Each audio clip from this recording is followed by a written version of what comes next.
नमस्कार, मैं भारत पंचवाल स्वागत करता हूं आपका लाइव टीवी समाचार में। ये रुक करते हैं बड़ी खबरों की ओर, लेकिन उससे पहले एक नजर हेडलाइंस पर।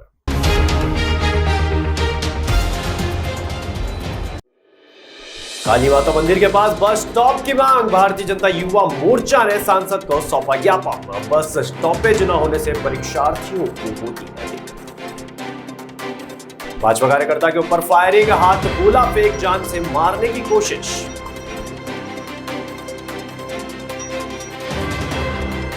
पीएम ने किया हैलेट अस्पताल में वार्डों का निरीक्षण, वार्ड में गंदगी व अव्यवस्था को देखकर जताई नाराजगी।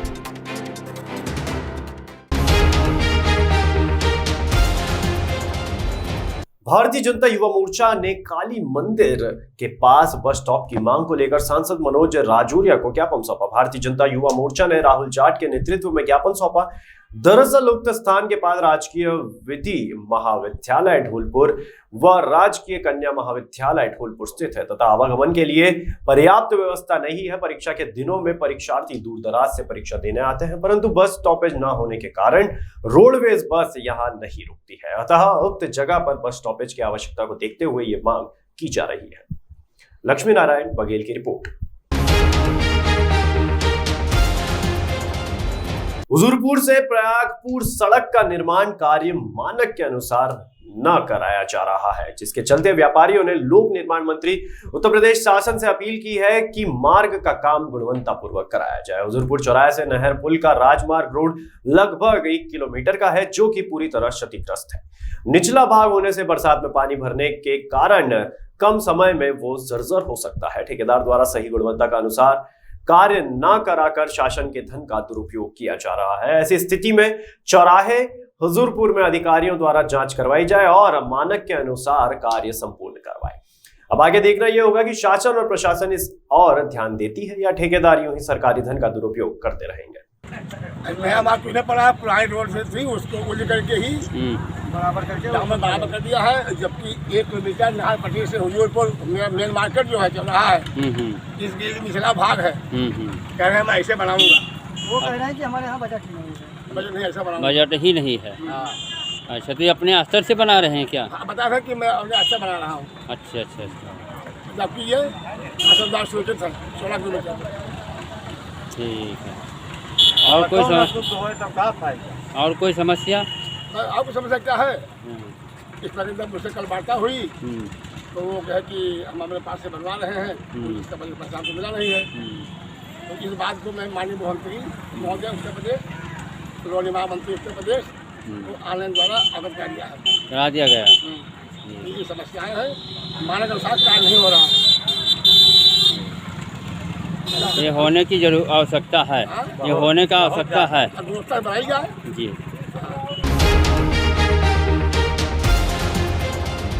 गोंडा जनपद में भाजपा कार्यकर्ताओं के ऊपर रात में घर पर जानलेवा हमले का मामला सामने आया है। भाजपा के सभासद उर्मिला जायसवाल, सभासद प्रतिनिधि भाजपा सेक्टर संयोजक घनश्याम जायसवाल के ऊपर जानलेवा नियत से सुतली बम फेंका गया और देसी कट्टे से फायरिंग की गई। गनीमत रही कि सुतली बम दीवार में जाकर लगा, जिसके बाद घटना की जानकारी क्षेत्रीय पुलिस को दी गई। जानकारी के अनुसार घटना में 4 आरोपी शामिल हैं। वहीं घटनास्थल से पुलिस ने कारतूस का खोखा भी बरामद किया है। भाजपा सभासद श्रीमती उर्मिला जायसवाल ने बताया कि हमारे घर पर कुछ अज्ञात लोगों ने जानलेवा हमला किया, जिसमें कट्टे से फायर सुतली बम फेंका गया। फिलहाल मामला दर्ज कर पुलिस विभाग जांच में जुट गया है। राम नारायण जायसवाल की रिपोर्ट। मेरा नाम घनश्याम जायसवाल है। मैं रानीगंज में भाजपा का सेक्टर संयोजक हूँ और मेरी भाभी सभासद है भाजपा से, तो मैं उनका प्रतिनिधित्व करता हूँ। रात को हमारे यहाँ कुछ लोग आए, पहले घर पे बम मारे।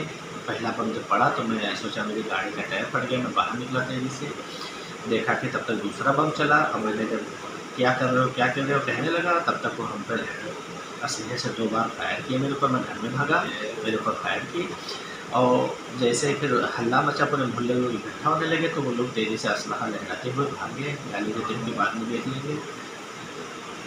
हाँ, मैंने मौके पर मेरे को तो साहब को फ़ोन किया, उन्होंने तत्काल पुलिस को भेजा है। हमारे SI साहब राकेश ओझा जी आए और उन्होंने पूरा जांच किया। जांच में तो यहाँ पे 2 कारतूस के खोखे मिले हैं और बाकी सब जो है बम के स्टेचस मिले हैं, निशाने मिले हैं, मेरी दीवार पे जो लगे हैं घर के उस पर सब मिले हैं। मेरा पूरा परिवार ज़्यादा सहमत सा है। हाँ, मैंने थाने में रात को FIR की कंप्लेन दे दी थी। कोतवाल साहब ने कहा था कि सुबह आके आप FIR कहाँ पे ले लीजिएगा। नाम है चढ़ने के राजन मिश्रा हैं, दिलीप गुप्ता हैं, अर्जुन शुक्ला हैं, एक दद्दू करके है उसका नाम जो है उसका उसमें रंजीत सर। होली में हमारे छोटे भाई से उन्होंने झगड़ा किया था, तो उसी को कहा सुनी को लेकर चल रही थी और अंत में आकर ये इतना बड़ा उन्होंने मामला कर दिया। गोली मारा गया है और हथगोला फेंका गया, दीवार में जो निशान बना हुआ है। पुलिस आई क्या देखी? देखकर ले वो कुछ ले खोखा ले कारतूस का खोखा ले हैं? 4 लोग खिलाफ दिया है जी। क्या इससे पहले कोई दुश्मनी आप लोगों की थी? कैसे वो लोग आए? एक बार और हुआ था, एक बार और हुआ है लड़ाई। अच्छा, उसी को वो यहीं के रहने वाले हैं कि कहीं अलग के हैं? नहीं, यहीं पास ही के रहने वाले।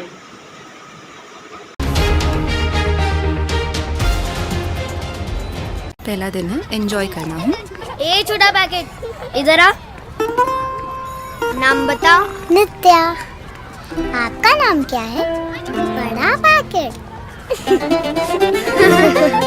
जो अंदर की शक्ति आप उसे देती है वो उसकी स्माइल में झलकती है और उस स्माइल को अंदर से स्ट्रॉन्ग बनाता है कोलगेट स्ट्रॉन्ग टीथ। इसकी अमीनो शक्ति दांतों का नेचुरल कैल्शियम बढ़ाने में मदद करे और उनके एनामल को बनाए अंदर से स्ट्रॉन्ग। Colgate strong teeth. लो, ये कहाँ गया? रिकी?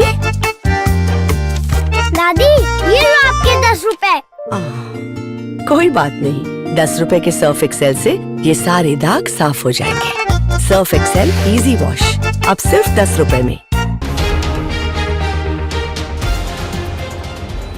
बांदा जनपद के ग्राम बदेहदू में बड़ा हादसा हो गया, जहां एक युवक बिजली के तार की चपेट में आ गया। 11,000 की विद्युत लाइन जमीन से महज 4 फुट ऊपर है, जिसकी चपेट में आने से युवक बुरी तरह से झुलस गया है। राहगीरों ने युवक के परिजनों को अवगत कराया, जहां PC पटेल जनसेवक ने मौके पर पहुंचकर तत्काल एम्बुलेंस की मदद से आनन फानन में युवक को इलाज के लिए CHC भर्ती कराया, जिसका उपचार जारी है। कई दशक पुरानी जर्जर विद्युत लाइन की तारें जमीन तक लटक रही है। कई लोग विद्युत लाइन की चपेट में आकर अपनी जान गंवा चुके हैं और कई बेजुबान जानवरों की मौत हो चुकी है।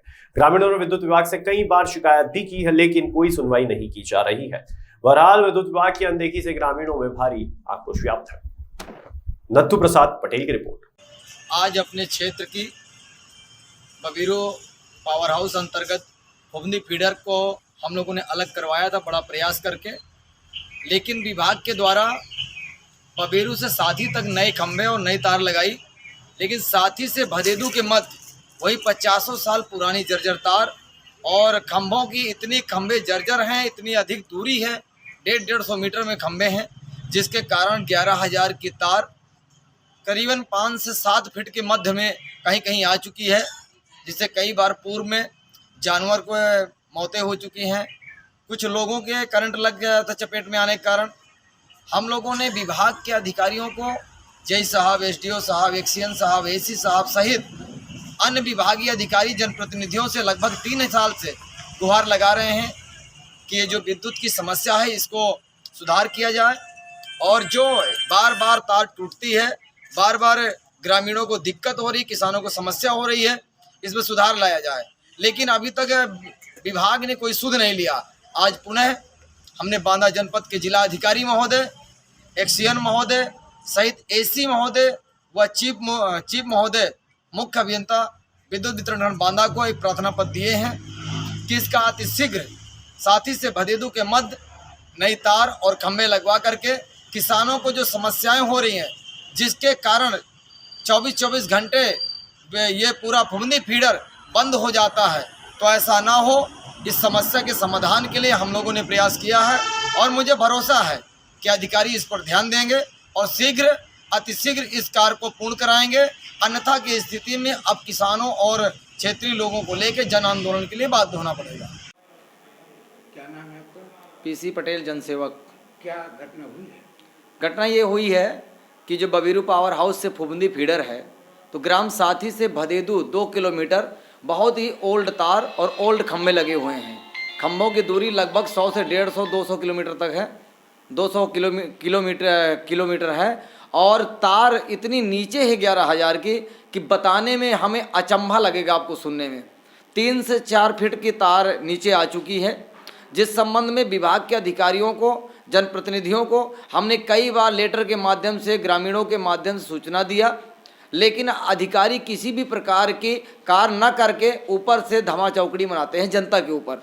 अच्छा, कब शिकायत की गई है इस लाइन की? हम लगभग 3 साल से लगातार शिकायत करते चले आ रहे हैं। उस शिकायत पर इस फीडर को अलग तो किया गया, लेकिन लाइन नहीं बदली गई।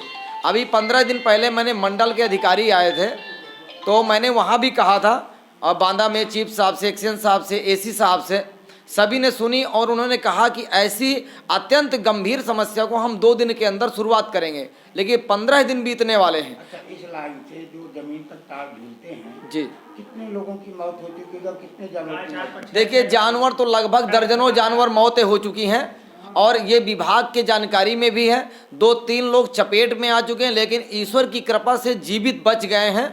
मरने के बावजूद भी अंतिम सांस आज आप देख सकते हैं पूरी तरह से झुलस चुका है, और 4 फीट नीचे तार है। जैसे लोगों ने हम लोगों को बताया, ग्रामीणों ने देखा कि कोई अचेत अवस्था में पड़ा है। हम लोग मौके में गए, स्थिति बिल्कुल गंभीर थी, तत्काल हम लोग लेके आने के प्रयास किए। वहीं से संबंधित अधिकारियों से हमने बात किया, तो यहाँ के जिम्मेदार अधिकारी, अधिशासी अभियंता एक्सीएन बांदा जी का कहना था कि हमारे पास कोई सामग्री नहीं है, और कोई मरता है तो मरने दो, मैं इसमें कुछ नहीं कर सकता। अच्छा, विद्युत विभाग लापरवाही कर रहा है जी, लाइन को ठीक नहीं कर रहा, तो आप कौन सा कदम उठाएंगे? देखिए, पहले तो हम लोग आज ही एक्सीएन बांदा सहित अन्य अधिकारियों के, यहाँ का जो बबीरू एसडीओ है वो भी कभी फ़ोन नहीं उठाता है, लोगों को हड़काता है, और हम पहले एक बार लिखित में इनके खिलाफ कार्रवाई के लिए और साथ में लाइन को दुरुस्त करने के लिए एक ज्ञापन देंगे, प्रार्थना पत्र देंगे। अभी मेरी माननीय विधायक जी से, बांदा विधायक जी से, स्थानीय जिला पंचायत अध्यक्ष जी से, माननीय सांसद बांदा चित्रकूट जी से, और बांदा के लिए जो गौरवमयी राज्य मंत्री माननीय श्री राम के निषाद जी से फ़ोन पे वार्ता हुई है। हमने पूरी दुखद घटना उनको अवगत कराया है। उन्होंने कहा है कि तुरंत हम जिलाधिकारी से बात करते हैं और इस पर गंभीर अवस्था पर कार्रवाई कराते हुए आपकी लाइन को दुरुस्त करवाएंगे। बांदा जनपद में छुट्टे जानवरों का आतंक बढ़ता जा रहा है, जिसके कारण फसलों को लगातार नुकसान पहुंच रहा है। किसान राकेश सिंह ने बताया कि गौशाला के जानवरों को खुला छोड़ देने के कारण किसानों की फसलें खराब हो रही है। जानवरों को खुला छोड़ देने से वे खेतों में घूमते हैं। वैसे भी इस बार कम फसल हुई है, उसमें भी जानवर नुकसान पहुंचा रहे हैं। गाँव की गौशाला के लगभग 250 से 300 जानवर ग्राम प्रधान रामकिशन ने खोल दिए हैं। वहीं गाँव वालों ने इस घटना को जिम्मेदार ग्राम प्रधान को ही बताया। हालांकि अब तक किसी भी अधिकारी को इस विषय की जानकारी नहीं दी गई है। नथु प्रसाद पटेल की रिपोर्ट। नाम है आपका? राकेश सिंह। कौन सा गांव है ये? ग्राम जारी। क्या समस्या यहाँ आ रही है? यहाँ समस्या जानवरों वाली आ रही है। फसल खड़ी हुई है, जानवर सब जो है छोड़ दिए गए, जो है गौशाला से कम से कम 250-300 जानवर थे। पूरी फसलें बर्बाद हुई जा रही हैं। किसान परेशान है, रात रात भाग रहे किसान। एक तो फसलें भी नहीं हुई हैं, इसके बावजूद जो खड़ी हैं फसल वो सब खराब हुई जा रही। किसने छोड़ा है गाय? ये प्रधान ने छोड़ा है। क्या नाम है प्रधान के? रामकिशन। अच्छा, इस समय गाय हैं कि नहीं गौशाला में? गौशाला में 2-4 गाय अभी घूम रही हैं, जो जा नहीं पा रही इधर उधर। किसानों को किस प्रकार की समस्या इस समय आ रही है? समस्या यही आ रही है कि अब यहाँ एक तो फसलें नहीं हैं, वैसे बर्बाद हो गई बरसात में।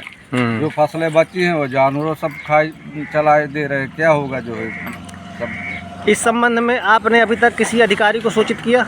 अभी किसी को नहीं सूचित किया। पहले सूचना जो है बुला के आपको दे रहे हैं। हमने कहा इस माध्यम से जो है सब जगह पहुंच जाएगी। मुख्यमंत्री जी के यहाँ, श्रीमान जिलाधिकारी जी के यहाँ पहुंच जाए तो हमारी ये फसलें बर्बाद होने से बच जाए।